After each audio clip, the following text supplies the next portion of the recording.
G'day viewers and welcome to this week's PB's Retro Restorations. This week I'm tackling this number 60 Matchbox Superfast Holden pickup. Now, being an Australian vehicle, they should have called it a Holden Ute, but anyway, they must have done that for the international market. Now, this is based on an HJ Holden Ute, which itself was a facelift of the HQ Holden Ute, which came out in 1971. Now, there were 4-door sedans, 4-door station wagons, panel vans, the 2-door Monaro, all sorts of variants, most of which they stopped manufacturing in 1977 when they brought out the Commodore. But the Ute, they kept plugging away, and I guess they were making plenty of money on it because they kept making these until 1981. So it had a pretty good run.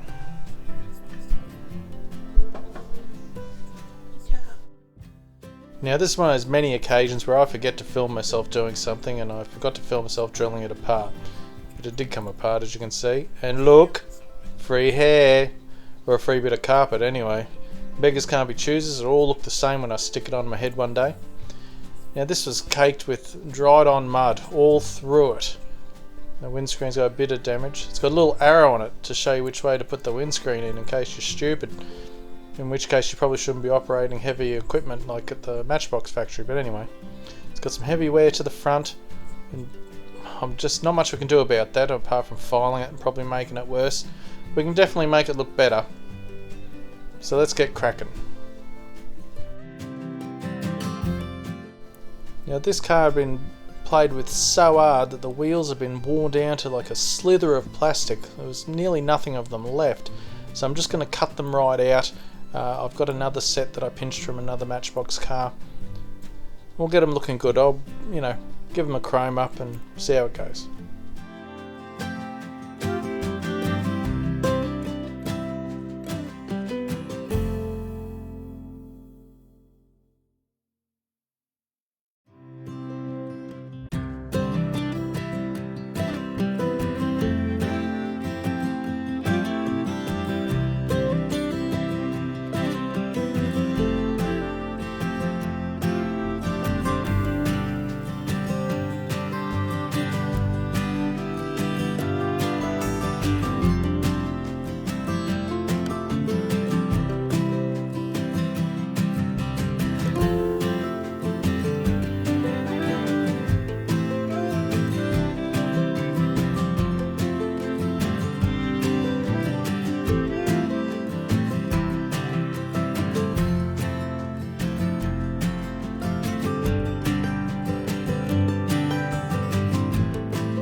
Now I'm cutting grooves to drop the new axles in, and I must have done something wrong here because, well, you'll see at the end. Now, I didn't do the greatest job of chroming these wheels. They didn't quite come out like they should, but anyway. Now, using a bit of the super duper, as Martin likes to call it, I did put some baking soda on this as well to harden it right up. But again, you'll see at the end, I did something wrong somewhere here. First time I did one of these Utes, I had to rely on the internet for stickers. This was the only one I could find.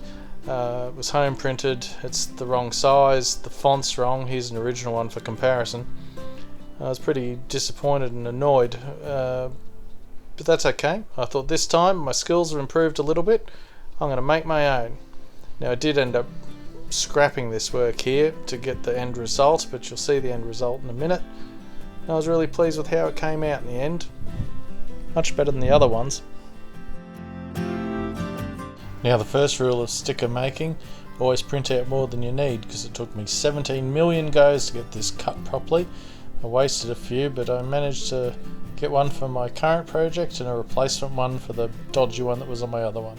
So we're all good.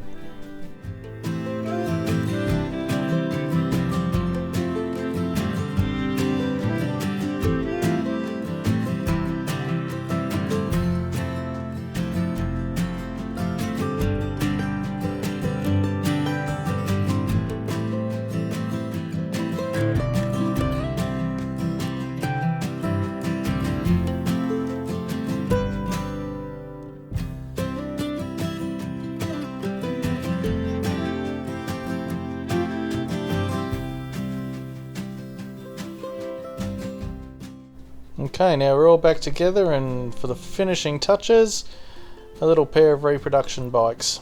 These came from the other one I did because I couldn't get a pair in time, but I will order some. They're pretty good repros, these ones.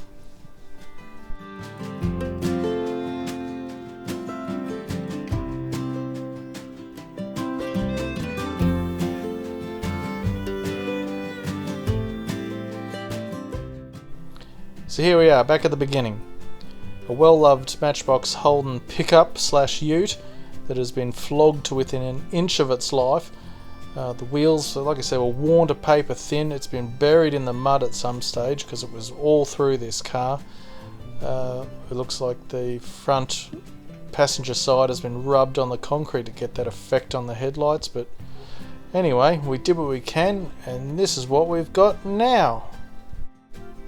With its fresh paint, replacement re-chromed wheels, although I had some mixed results with the re-chroming, they still came out good. The sticker on the bonnet that's the right size and a better font, and replacement motorbikes on the back. He's all ready to hit the outback trails, have some fun and try not to kill themselves.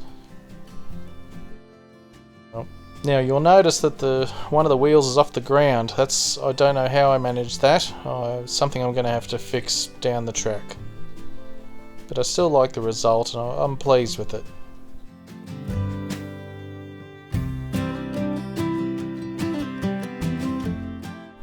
So if you've enjoyed watching this video and like to watch more of my videos, click on one of these links. And if you haven't subscribed yet, why not? I'd love for you to subscribe. And click on the bell to get the alerts, and you'll never miss a moment of the action. So thanks for watching, thanks for taking the time out of your day. I will catch you next week. Goodbye.